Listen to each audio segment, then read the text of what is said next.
Hi Aries, and welcome to your horoscope for March 2025. Thanks for joining me. My horoscopes are based on the UK time zone, and please watch them in this order: for your rising sign first, then for your sun sign, and finally for your moon sign. So in this horoscope, what I'm going to do is I'm going to break the month of March down into 4 weeks, and I'm going to pay particular attention to what the moon is doing, how it moves through your chart, and which areas of your life it supports you and when. So week one, or the first 9 days of the month really, Saturday the 1st until Sunday the 9th of March. On the 1st, we have the moon in Pisces, and that's kind of a remnant of the new moon in Pisces that we had on the 27th of February. I'll make a separate video on that, but for you, it's an opportunity to really have a spiritual breakthrough, or to get a sense that there's some sort of greater purpose or meaning to what you're meant to be doing. Also, on the 1st of March, we have Venus, the planet of love and creativity and beauty. That goes retrograde until the 12th of April. And I always mention that it's not the best time during a Venus retrograde to start a new business or a new relationship, because your perspective on what you love is kind of off. And instead, it's a better time to perfect the things that already exist in your life. On the 2nd and 3rd of March, the moon joins Venus in retrograde in your first house, and also Chiron, an asteroid known as the Wounded Healer, that's also sitting in there in Aries.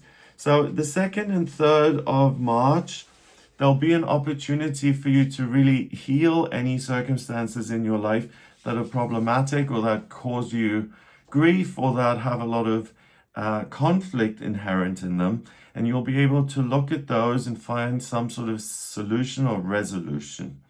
On the 3rd of March, we also have Mercury, the communication planet, ingressing into your sign of Aries, and it joins Venus and the moon and Chiron. When Mercury is in Aries, it's very confident. It's very willing to take on a position of leadership, to put itself out there. So if you're someone who struggles with public speaking, or if you go for job interviews, or you want to express your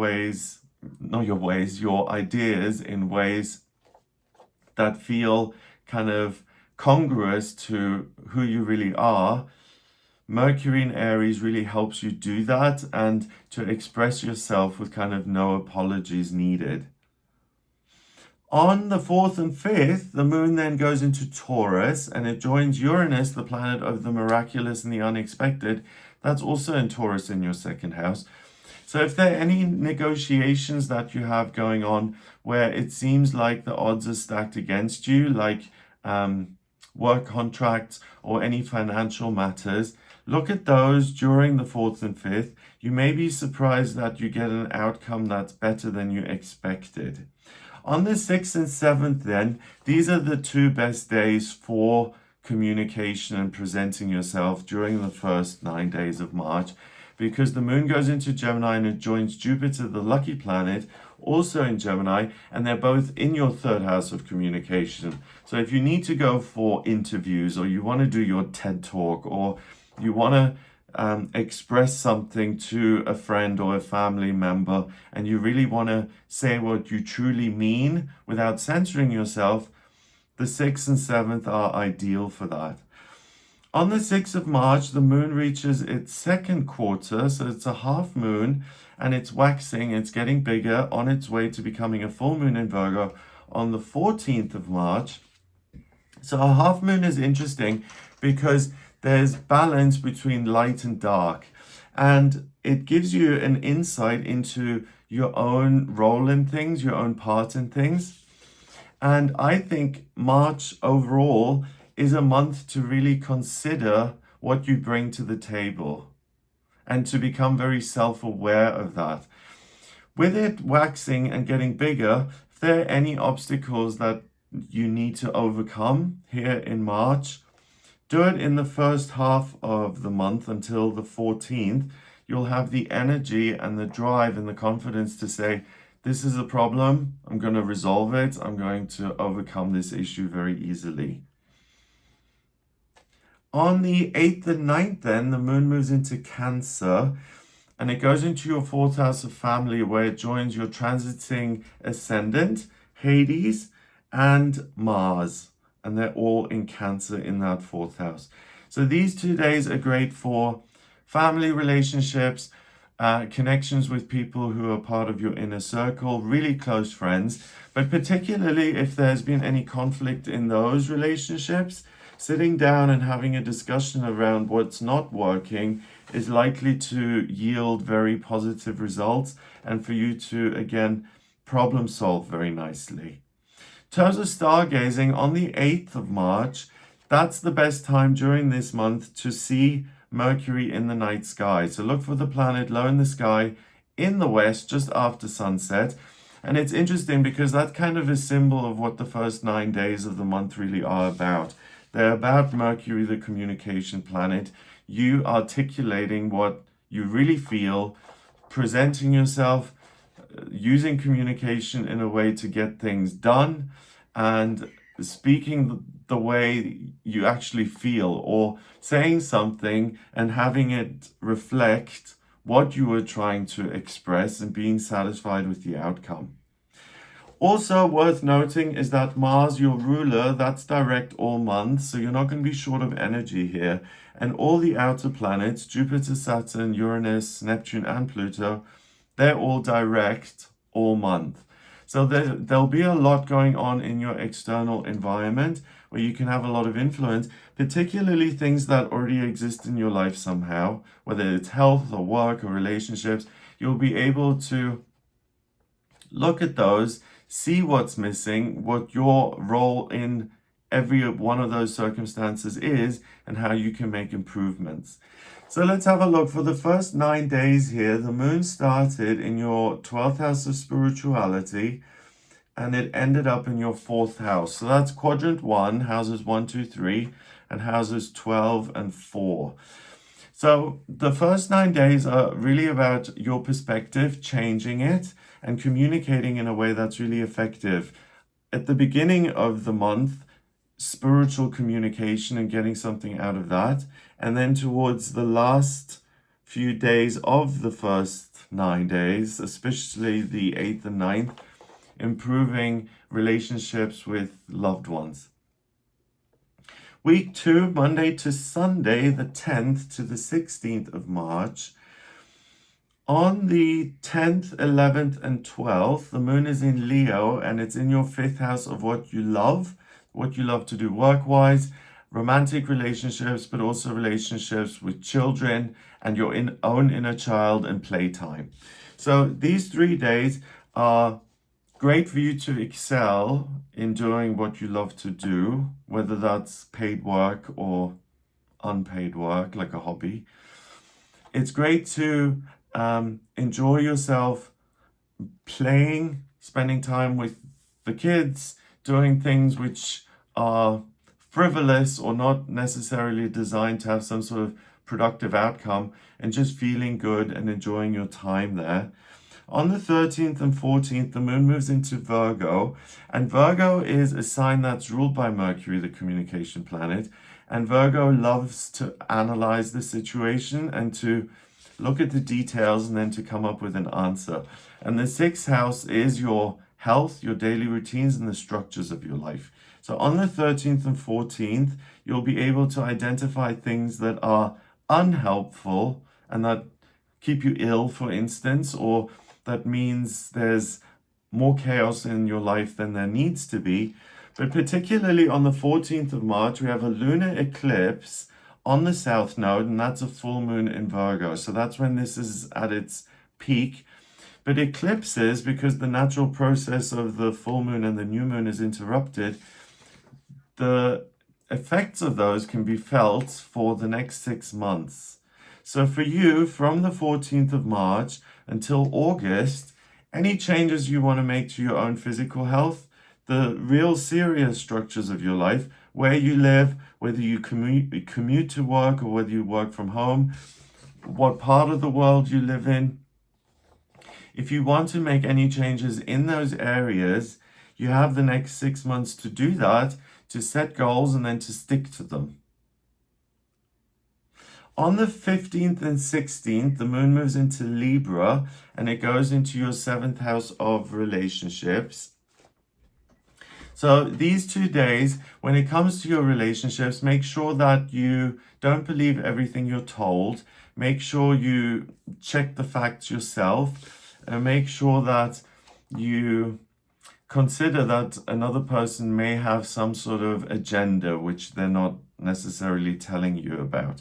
On the 15th, we have Mercury, the communication planet, going retrograde until the 7th of April. And when Mercury is retrograde, usually there are issues with communication and transportation. So if you're traveling, give yourself extra time for delays. The great thing about Mercury retrograde, but also a Venus retrograde, is that your perspective on things changes and you're able to learn things that under normal circumstances you wouldn't. And you're also able to find love and appreciation for things that usually you dismiss. So again, March is an interesting month because it's about self-reflection, but it's also about considering things in your life that usually you don't give the time of day. So during this second week, the moon starts on the 10th in your 5th house and it ends up in your 7th house. So that's the right-hand side of the chart. What is it that I'm looking for in my relationships, but also in the structures of my life, in the daily routine and in my own body? What is it that I don't have already, and what is it that I can acquire, not just during this second week, but over the next 6 months until August? Week 3, Monday to Sunday, the 17th to the 23rd of March. The moon's still in Libra on the 17th, so the same thing applies when it comes to your relationships. Don't believe everything you're told. On the 18th and 19th, the moon goes into Scorpio, and it joins Vesta in Scorpio in your 8th house of institutions and authorities. So this is a good 2-day period for paperwork, bureaucracy, red tape, and really finding solutions that hadn't appeared to you before. So if you've been stuck in an ongoing kind of legal situation or ongoing negotiations or mediation, these 2 days may be incredibly surprising, as in, wow, there's an answer here that we didn't see before and now has kind of presented itself.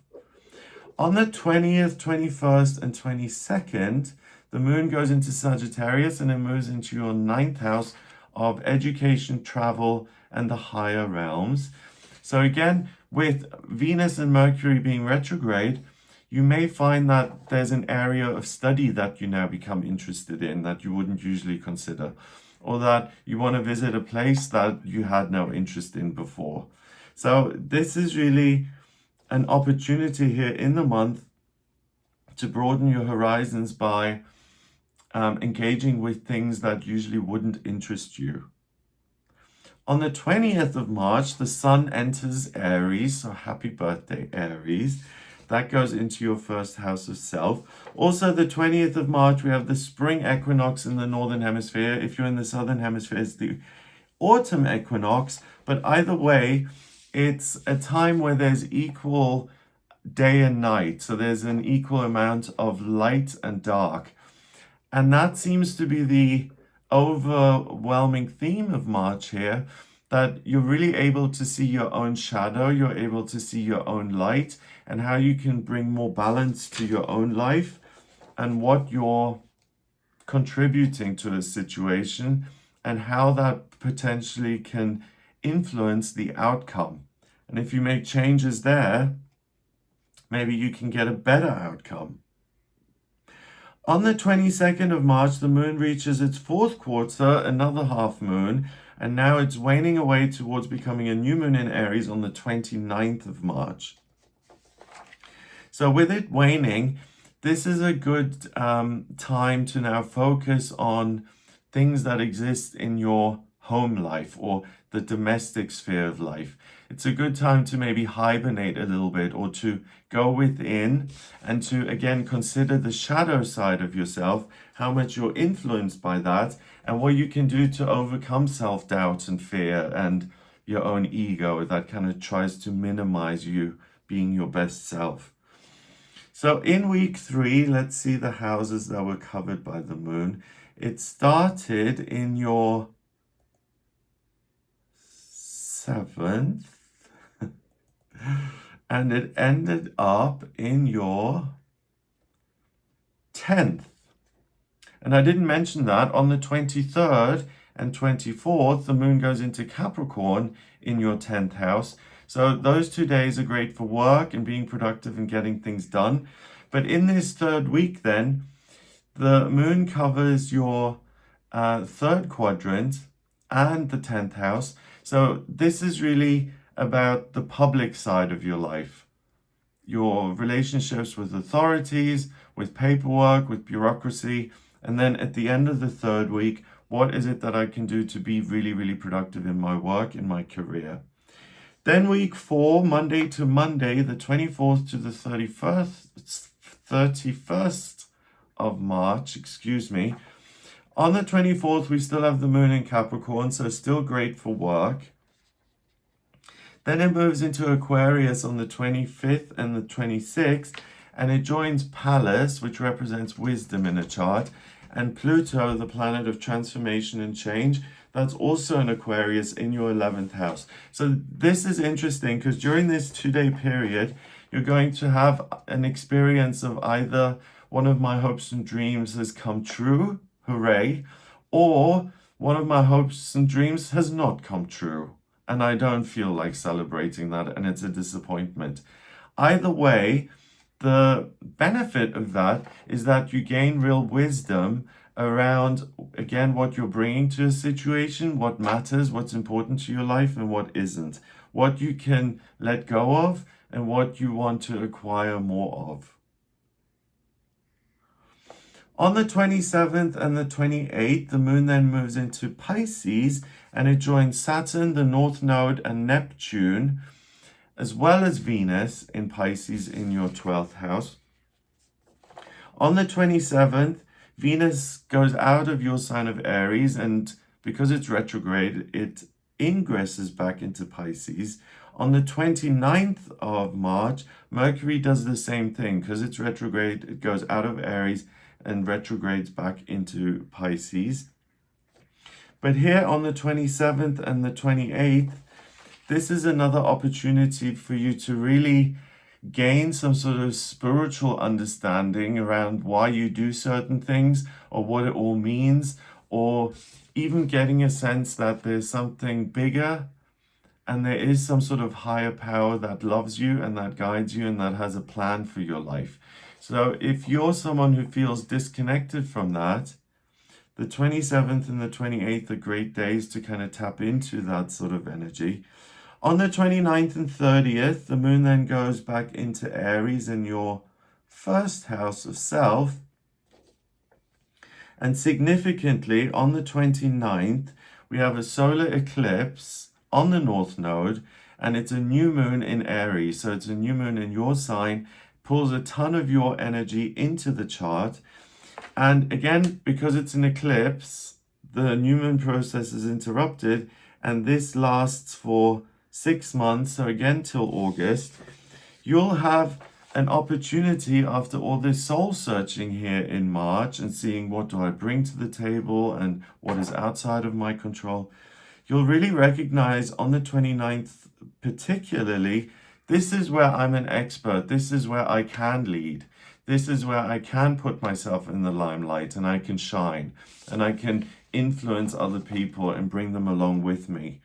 So again, if you're someone who struggles with self-doubt, or you haven't been clear where your areas of certainty are, or where you naturally are gifted and talented and where you're very experienced and very skilled, in this last week, you discover that, and please embrace it. It's something that you can run with and use for the next 6 months and get and see great results because of your contribution or because of that realization. On the 30th, Neptune also ingresses into Aries. So Neptune goes out of the sign that it rules, Pisces, and it's been there for a long, long time. And Neptune now goes into Aries, which is wonderful. It's in your sign. And it means it's time to put hopes and dreams and things that you've been feeling. It's time to put those into action and to make them real. And then finally, on the 31st of March, the moon goes back into Taurus. It rejoins Uranus in Taurus in your second house of money. So again, anything to do with finances or income, talking to the boss for a pay rise, or anything where the odds are against you, revisit those. It's likely that you have a good outcome. So in this last week of March, the moon started on the 24th in your 10th house of career. And on the 31st, it ended in your second house. So that's the fourth quadrant in houses 1 and 2. So that's really transcending your current self. So recognizing about something about yourself that you weren't aware of before. And then also being able to make positive changes as far as your income or your finances are concerned. So I hope that gives you an idea of what you'll be working with in March. I hope you have a fabulous month. If you would like a personal reading with me, please get in touch via my website. It's gregoryscott.com. In my personal readings, I use astrology, the tarot, numerology, and my intuition. I combine all of them. And to draw up your birth chart, I need your place of birth, date of birth, and time of birth. If you don't have the time of birth, that's not the end of the world. I can either use sunrise, or there's a process called chart rectification, which you can order on my website as well, which is a process where I manually work out your time of birth. And that makes it much more accurate, because then I have the correct house placements and also the correct ascendant. Once I have that, the natal chart is kind of like a blueprint of who you are. So it shows me what your vocational aptitudes are, what your life purpose is, what's destined in relationships and health and finances and spiritual development and hopes and dreams and travel. To look at what's coming up in future, I look at your transits and your progress chart to see what's coming up. Or if it's near your birthday, I draw up a solar return chart, which shows me the themes from your birthday this year until your birthday next year. And I also have something called astrocartography, which I use to see how different parts of the world are going to influence you. So if you've got questions around moving and you're considering different locations, astrocartography is a wonderful tool to give you an idea of what locations will support you and which ones won't. So if you do want to speak to me, please get in touch via the website Gregory Scott for a personal reading. If you like this video, give it a thumbs up, please. Helps it show up in searches. Subscribe for more videos in future, and please share the video with anyone you think may be interested in this. That's what helps the channel grow. I hope you have a fabulous month, and I'll speak to you soon. All the best.